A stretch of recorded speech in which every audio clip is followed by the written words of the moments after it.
On va continuer notre événement avec, avec un avis d'expert et en même temps un retour d'expérience avec Pierre Farès qui est Chief Innovation et Architecture Officer chez Pont Technologies et puis Lorraine Rezal qui est directrice de la Digital Factory et du Lab chez Adecco. Bonjour, bonjour tous les deux. Est-ce que, alors peut-être, on va commencer d'abord par des présentations. Pierre, est-ce que tu peux nous rappeler rapidement ce que tu fais et nous parler de ton, voilà, de ton métier? Voilà, donc aujourd'hui, effectivement, donc je suis responsable de l'innovation et du pôle d'architecture au sein des Ponts Technologies, donc joint il y a une petite année maintenant. Donc j'ai 27 ans d'expérience dans le monde du conseil technologique, avec un passif sectoriel assez marqué. Sur les prompteurs, tu sais. Mais pas seulement. D'accord. Lorraine, est-ce que vous pouvez nous parler de votre poste? Est-ce que vous faites, et alors Adecco, je pense qu'on connaît, est-ce que vous pouvez nous dire, voilà, nous parler un peu de cette Digital Factory chez Adecco? Effectivement, moi j'ai pris la direction de la Digital Factory il y a maintenant un peu plus de 2 ans et l'objectif d'un dispositif comme celui-là, c'est de chercher, de sélectionner et surtout de tester un maximum d'opportunités digitales qui permettent de créer de la valeur pour nos activités et améliorer les expériences clients, candidats et collaborateurs. On a 3 cibles. Voilà. D'accord. Pierre, on va commencer par toi. Quelles sont les toutes dernières évolutions du marché quand on parle d'API? Est-ce que tu peux nous dire ce qui a évolué ces dernières années et ce qui aujourd'hui, alors on a parlé avec Mehdi, hein, on a parlé des API en introduction, hein, je pense que tu en as suivi un petit bout. Est-ce que tu peux nous dire ce qui aujourd'hui caractérise un peu ce domaine et ce secteur lorsqu'on parle d'API? Alors effectivement, donc je vais rebondir un tout petit peu sur le propos de Mehdi tout à l'heure pour illustrer effectivement mon propos. Alors quand on regarde un tout petit peu l'évolution des API, donc si on revient quelques années en arrière, alors je ne vais pas tourner à l'origine de l'informatique en partant sur des choses de très bas niveau, mais il y a quelques années, donc il y a 15-20 ans, quand on parlait d'API, on était sur une approche quand même résolument technologique. On était sur de la modularisation, sur du refactoring, sur l'optimisation de code pour des finalité de reuse pour optimiser effectivement les coûts des évolutions, de maintenance, etc. Donc, l'exposition effectivement de certaines règles de gestion, le fait de les réutiliser dans plusieurs contextes a participé à ce déploiement donc des API. Aujourd'hui, quand on parle d'API, on est plutôt sur une notion un peu moins technologique probablement, même si on s'appuie bien entendu sur la technologie. On est plutôt vers l'exposition des services métiers, d'accord? Donc aujourd'hui, quand on parle d'API, pour rebondir sur l'exemple qu'avait cité Mehdi tout à l'heure sur le scoring, quand une banque ou une institution de crédit propose un scoring ou un octroi de crédit, typiquement, donc ils peuvent mettre à disposition donc ce score à leurs partenaires. Donc ça peut être des sites marchands, des sites web, ça peut être des acteurs du marché, des grandes enseignes de la distribution. Donc là, on est dans une approche un peu différente. On est plus effectivement axé sur une logique métier, sur une réflexion, en tous les cas autour du business et autour de ce que peut amener cette technologie, donc ces API, pour booster l'économie, booster l'activité de ces institutions de crédit.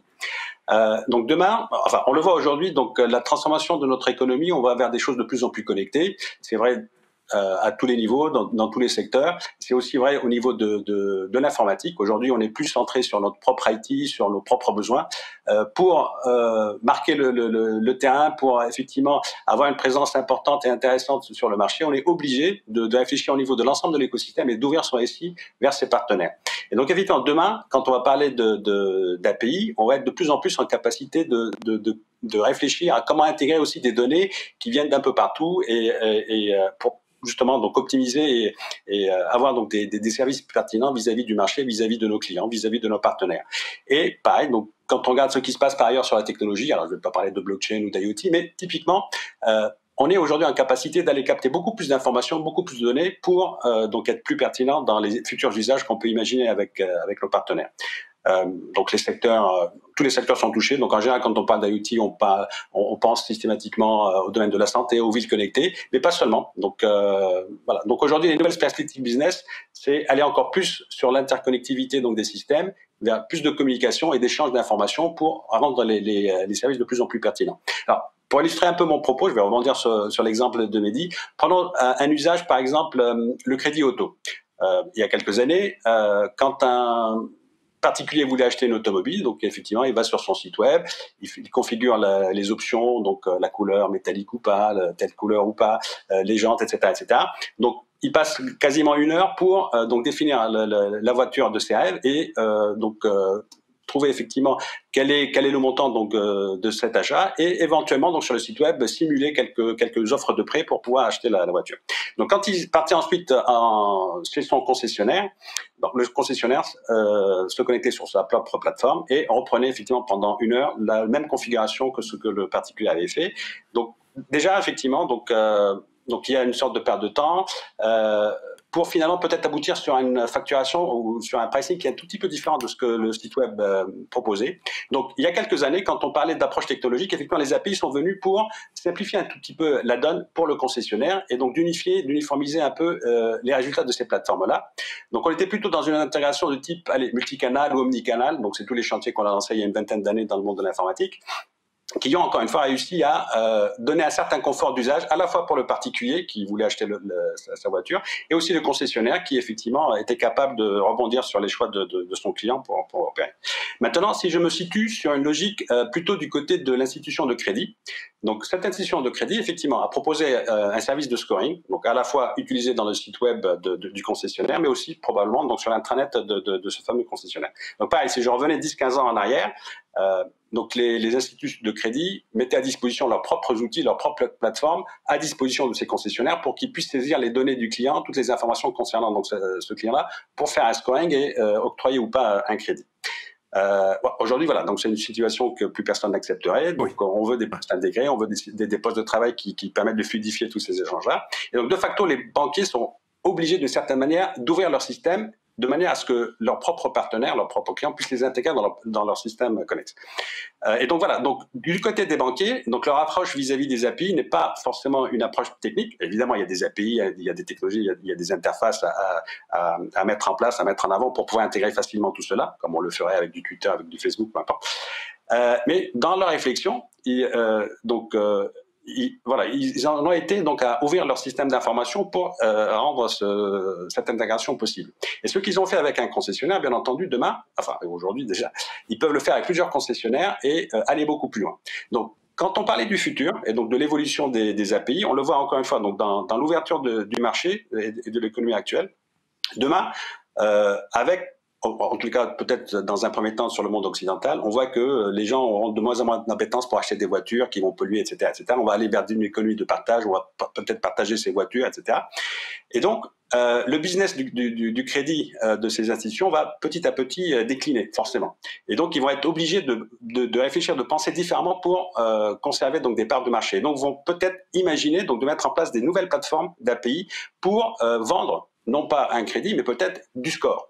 Ou des règles d'octroi, et que tout le monde pourra utiliser dans le cadre d'un usage particulier. Donc voilà. Donc, et cette évolution, c'est les API qui vont être, si je comprends bien, hein, c'est les API qui seront la base de cette évolution, hein, clairement.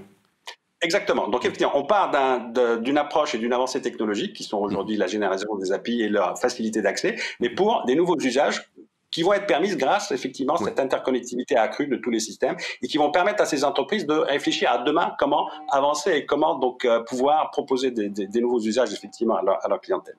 D'accord. Mais justement, on va basculer maintenant sur Lorraine. Hein.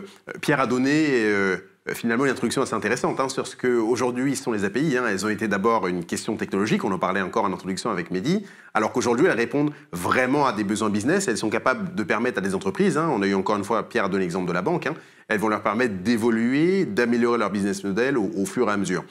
Lorraine, quand on parle d'API, pour le groupe Adecco, pour vous, à quels besoins les API vont-elles répondre comment est-ce qu'elles peuvent répondre aux besoins d'entreprise et aux besoins de métiers comme le vôtre, comme ceux qu'on trouve chez Adecco, qui est l'un des leaders français du travail temporaire?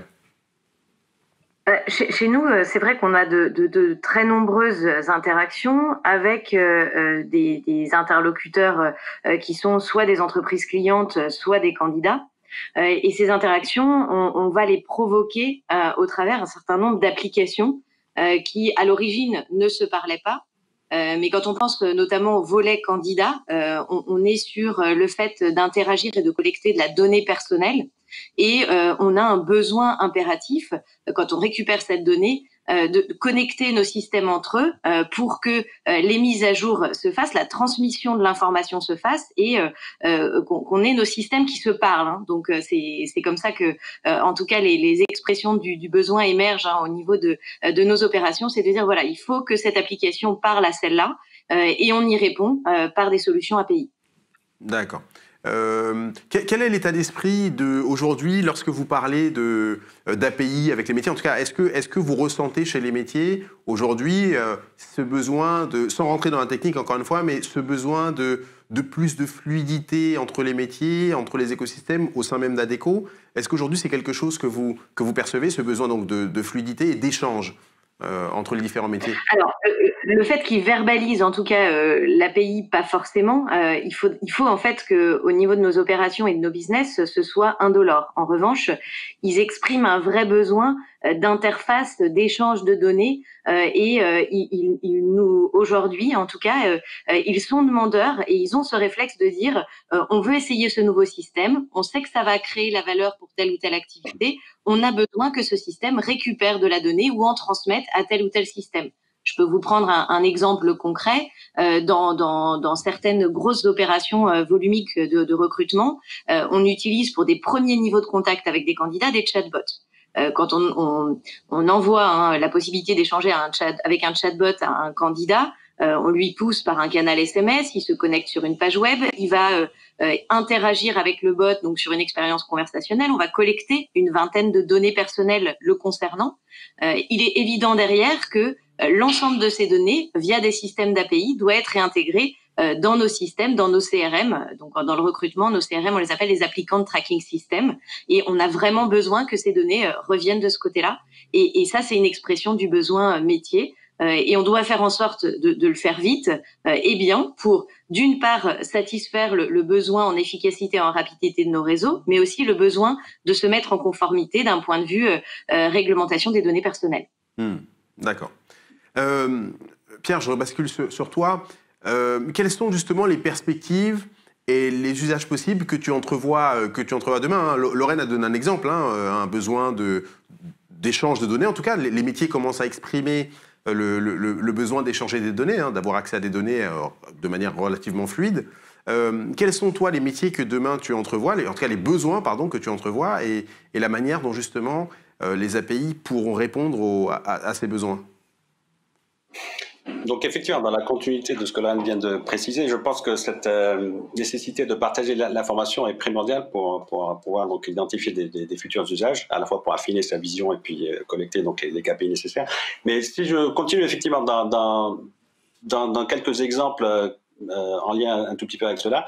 Donc pareil, donc tout à l'heure on parlait de l'assurance. Donc typiquement aujourd'hui côté assurance, donc pour optimiser donc le coût de l'assurance auto, etc. Donc, on a besoin d'analyser le comportement du conducteur pour pouvoir, donc, en fonction de son comportement quotidien avec sa voiture, donc comprendre sa manière de conduire pour lui proposer un tarif adapté en fonction du risque qui est pris selon sa conduite.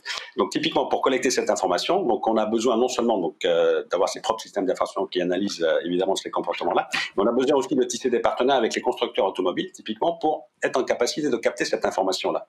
Donc, capter effectivement comment on accélère, comment on freine, etc. donc au regard de l'usage qui est fait. Voilà, donc pour aller plus loin dans l'assurance, alors je ne vais pas trop discréditer sur le domaine de l'assurance et sur le fait, voilà, donc, le fait de minimiser le partage de risques et de remettre en cause peut-être le modèle mutualiste, voilà, donc ça c'est un autre débat. Mais toujours est-il, donc voilà, donc si on veut aller dans ce sens-là, il est important de tisser des partenaires et d'être en capacité de collecter cette information. Si je reste toujours dans le monde de l'automobile, mais plutôt par exemple ville connectée, bon, aujourd'hui, de plus en plus, on est en train de déployer des bus électriques un peu partout. Voilà. Il faut savoir que côté bus électrique, on a quand même une vraie problématique sur les charges et sur les batteries actuelles qui ne sont pas si assez au point en tous les cas pour une autonomie assez suffisante. Donc on a besoin aussi là, de comprendre un peu, d'anticiper en tous les cas les éventuels problèmes liés à ces batteries-là. Et donc on a besoin de travailler donc avec les constructeurs pour capter un maximum d'informations liées à la consommation énergétique des bus pour pouvoir donc ajuster et être en capacité d'assurer les tournées globales au niveau de la ville. Donc, et ça c'est les API qui peuvent permettre de capter toutes ces informations et de les faire remonter, c'est ça hein? Donc effectivement, donc les constructeurs vont à travers donc une informatique embarquée dans les bus, dans les voitures, ou même peut-être au niveau des capteurs de la santé, doivent être en capacité d'exposer cette information, cette donnée-là, de manière très basique, très unitaire, mais pour être consommée, en tout cas être intégrée dans un système un peu plus complexe, en brassant effectivement toute cette information pour rendre des modèles pertinents et sachant à partir de là comment les utiliser, comment les manipuler et les mettre en place dans des systèmes qui aient du sens à la fois pour les usagers, mais bien entendu aussi pour les fournisseurs de services, que ce soit l'assurance, que ce soit la ville, les métropoles, etc. Donc ça c'est quelques exemples un peu assez peut-être bateau, assez génériques, mais voilà, donc ça c'est typiquement un type d'usage. D'accord. Laure, je reviens sur vous. Dans votre stratégie d'API, il y a également l'idée de concevoir un catalogue d'API, hein, de pouvoir permettre à des gens de se connecter avec vous. Pourquoi est-ce que le catalogue d'API, Lorraine, il doit vous permettre de collaborer plus efficacement avec vos partenaires ? Aujourd'hui, c'est vrai que nous-mêmes, on génère énormément de données ça a mis du temps de prendre conscience de tout ce qu'on pouvait avoir et on a, pour vous donner une idée, à peu près un rythme de croisière normal. Là, on est en période de crise Covid, mais on a plus de 130 000 intérimaires qui travaillent pour nous chaque jour en France. Donc, on peut produire des données qui permettent sur le marché de l'emploi, en tout cas, d'alimenter la production d'indicateurs sur des données de compétences, sur des données de rémunération, sur des données je sais pas moi, de type d'emploi, la maille d'un territoire ou des choses comme ça. Et le fait de savoir proposer nos données, ça nous permet d'arriver dans des écosystèmes en n'étant pas seulement consommateurs de données, mais en étant fournisseurs. Et on peut, avec certains institutionnels, hein, les conseils régionaux, les institutionnels de l'emploi, construire des partenariats solides en leur fournissant de la matière pour alimenter leurs études, mais en récupérant aussi pour driver de notre côté les orientations qu'on doit donner à notre business développement. D'accord. Pierre, je reviens sur toi. Est-ce qu'on peut aujourd'hui considérer les API comme un moteur d'innovation ? C'est vrai que dans la transformation digitale que vit aujourd'hui une nombreuses entreprises, il y a tout un tas de choses dont on parle de cloud, on parle d'IA, on parle d'automatisation, hein, autant de sujets qu'on a abordés au cours de ces dernières matinales avec IT for Business. Comment est-ce que les API, elles prennent leur part dans ce mouvement général d'innovation et de transformation numérique de l'entreprise ? Encore une fois, donc dans les exemples qu'on venait de citer tout à l'heure, donc en fait, ce qui est arrivé au flux physique dans les années 70, avec la disparition des magasins de proximité, la réorientation vers les grandes surfaces, etc.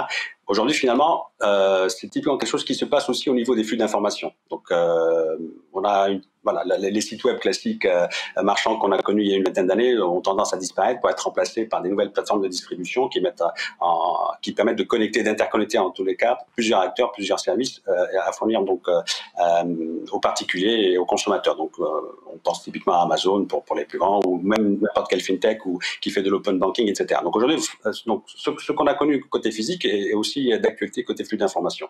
Donc, d'une certaine manière, donc les API sont au centre de ces systèmes connectés et d'une certaine manière, donc elles bousculent l'ordre établi. Donc, on change effectivement la manière de consommer ces services et la manière donc d'appréhender ce que nos différents fournisseurs de services peuvent nous proposer. Donc, l'économie est de plus en plus connectée. Et donc, les entreprises ont besoin de prendre soin de leurs API, qui est finalement un moteur fondamental pour leur propre croissance et leur propre activité. Donc, mettre à disposition des API pertinentes aujourd'hui, c'est nécessaire pour prospérer. On ne peut plus faire autrement. Donc, et de facto, donc, elle implique de repenser son propre modèle économique et donc forcément d'innover. Donc, ça va permettre de générer donc des nouvelles idées, des nouvelles applications, de nouveaux services et transformer notre manière de faire, de penser les choses, de penser les services que les entreprises vont proposer à leur propre clientèle. Donc, à travers effectivement la découverte d'usages ou de nouveaux qui vont de facto prospérer dans le temps. Donc effectivement, pour répondre à la question, est-ce qu'on peut considérer que l'API est un moteur d'innovation? Pour moi, effectivement, la réponse est affirmative. C'est même indispensable et incontournable si une entreprise veut prospérer et veut s'inscrire dans la durée aujourd'hui, dans l'économie actuelle que l'on connaît. D'accord. Pierre, oui. Une question complémentaire. Tous ces changements que tu viens de décrire, moteur d'innovation, etc., ça suppose une réorganisation en termes d'entreprise. Donc ça suppose déjà une stratégie un peu globale sur comment organiser les métiers, l'IT, les services de l'IT, les devs, les études, etc. C'est quoi la stratégie en 2 mots, enfin en quelques mots pour stratégie globale? Aujourd'hui, donc l'API est un produit comme un autre. Donc ce n'est plus juste une facilité technologique, même s'il y a effectivement, ça l'est aussi. Hein, donc il ne faut pas occulter l'aspect technologique. Donc c'est fondamental, c'est ça qui nous permet justement d'ouvrir notre écosystème. Mais c'est un produit comme un autre. Donc partant de là, donc c'est un produit métier. Donc donc puisqu'il est générateur de business, puisqu'il est générateur de revenus, fondamentalement, donc l'ensemble de l'entreprise doit être axé et orienté vers cet objectif de génération de business. Et donc de facto, l'ensemble de l'entreprise doit être mobilisé pour l'identification et la génération, la création de ces API-là. Et donc ça implique la mobilisation de l'ensemble des acteurs de l'entreprise, à la fois IT, mais aussi côté métier. L'intégration plus forte entre les métiers et l'IT, hein, en gros. Exactement. Donc, pour être en capacité d'identifier ces nouveaux usages, donc ces futurs usages, on a besoin de travailler ensemble. Il faut que le métier comprenne comment tirer parti de la technologie, donc pour s'appuyer dessus, mais aussi, il faut aussi que côté technologique, côté IT, on comprenne quels sont les usages possibles que l'on peut mettre en place pour pouvoir donc les accompagner et donc assurer la mise en œuvre de ces API-là. Donc, comme on le voit tout à l'heure, on parlait de collecte de données, donc ça va aussi générer des nouvelles problématiques, des nouveaux services internes à développer, donc sur des problématiques de gouvernance de l'information, de la data, sur la mise en place de plateformes, pas forcément big data, mais quelque chose qui permet de collecter et de manipuler ces informations avec des modèles de machine learning, d'IA, faire de l'open data pour valoriser là aussi ces données. Donc c'est peut-être des nouvelles choses aussi qui vont venir se greffer sur l'activité de l'entreprise. Voilà, donc effectivement, donc la véritable stratégie, c'est de déployer au sein de ces entreprises les capacités pour tirer dans le même sens et pour mettre en place effectivement ces capacités à déployer ces nouveaux usages à travers les API. Oui, merci Pierre. Lorraine, je reviens vers vous. Une petite question. Pierre vient nous décrire l'alignement avec les métiers. Vous avez parlé d'aider des institutionnels, des conseils généraux ou autres sur la dynamique de l'emploi dans une région, par exemple. Vous mesurez cette efficacité? Comment faites-vous pour savoir, enfin, vous ne faites pas des API pour le plaisir. Vous avez décrit beaucoup d'avancées. Comment vous rendez efficace sur le terrain en termes de métier cette approche API? Ce qui se passe, c'est que je pense qu'on y est arrivé au démarrage sur les logiques API plutôt en réactif par rapport à des problématiques exprimées par nos équipes. Et puis aujourd'hui qu'on a apprivoisé le sujet, on veut avoir une démarche proactive et se dire voilà comment aujourd'hui on peut nous aussi pas seulement se connecter quand c'est nécessaire, mais être proactif dans le fait de proposer une ouverture et de transmettre de données. Après, comment on mesure? Je dirais que ça va être différent d'un cas métier à un autre. En tout cas, ce qu'on constate, c'est que dans la préparation de ces projets, les discussions avec le métier commencent très vite. Dès qu'on détecte une solution innovante, dès qu'on se projette sur son utilisation et son interfaçage et tout ce qu'on va faire dans l'entreprise avec elle, on implique le métier et on voit vraiment un travail de développement qui se fait basé sur des expressions de besoins. Et je pense qu'on a vraiment gagné en collaboration entre les équipes du terrain et les équipes techniques chez nous. Oui, merci Lorraine. Je reviens sur Pierre, ça répond bien à la question. Pierre, on a vu la stratégie. L'organisation des entreprises, finalement, ça veut dire quoi? Ça veut dire que les équipes IT maintenant sont alignées avec les métiers. Enfin, c'est ce qu'évoquait Mehdi tout au début de cette matinale. Comment ça se passe en termes d'organisation pour aboutir à une organisation, enfin, une approche vraiment API qui fonctionne? Donc voilà, effectivement. Donc pour mobiliser les parties prenantes donc de ces projets-là, de ces initiatives, donc comme on disait tout à l'heure et comme Lorraine vient de le souligner, donc c'est extrêmement important donc d'aligner à la fois donc les acteurs métiers et IT pour faire simple, sans digresser sur l'ensemble des départements d'une entreprise. Donc effectivement, d'une part le métier, donc c'est lui qui associe la vision d'une certaine manière sur la vision du produit, sur donc les usages qu'on a envie de pousser vers la cible de clientèle. Donc il a un rôle effectivement à jouer du côté de l'innovation business de l'entreprise. Côté DSI, donc voilà, donc ils ont à renforcer donc leur rôle de support en accompagnement donc des métiers pour générer plus de valeur et de croissance à travers donc ces nouveaux usages, facteurs d'usage, et donc c'est la manière de déployer donc les API. Donc ils ont aussi un rôle de sachant sur la manière de déployer, sur les démarches projets à mettre en avant pour pouvoir donc commercialiser et déployer ces API là. Donc ils ont une sorte de rôle de conseil dans ce cadre-là. Et aussi donc ne pas occulter le top management, hein, donc qui lui doit apporter de la cohérence sur l'ensemble de ces initiatives. Donc pour répondre plus concrètement donc à la question, donc comment mobiliser, donc est-ce qu'effectivement donc comme je disais tout à l'heure, donc l'API c'est un produit, donc il va falloir effectivement avoir une équipe dédiée pour ce produit-là, d'accord, donc une équipe pluridisciplinaire, donc qui englobe l'ensemble des acteurs nécessaires pour développer ce produit, comme on l'aurait fait sur n'importe quel autre projet produit informatique ou voilà à visée commerciale. Donc en mobilisant effectivement un responsable côté métier qui va porter la vision et qui va donc embarquer avec lui toutes les compétences nécessaires pour la mise en place de ce produit-là et l'exposer à ses clientèles. Donc voilà, donc c'est fondamental effectivement de se mettre dans une idée, dans une approche avec voilà, des équipes pluridisciplinaires qui vont porter ce produit et cette vision-là au marché. Ok, merci Pierre. On a une question, Pierre, une question directe, une question qui rappelle un peu Est-ce que l'API ne serait pas un peu un phénomène de mode? On vient de voir que ça n'a pas l'air d'être le cas, mais la question porte sur qu'est-ce qui fait la différence entre l'ESB et une API? Est-ce que tu peux... Alors effectivement, donc, alors, encore une fois, question qui a déjà été posée plusieurs fois lors de...